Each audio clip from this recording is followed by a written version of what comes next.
не само бързината, а и инерциите на участниците.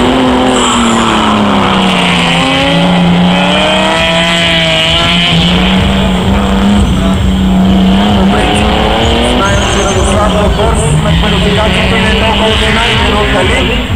Няма точно по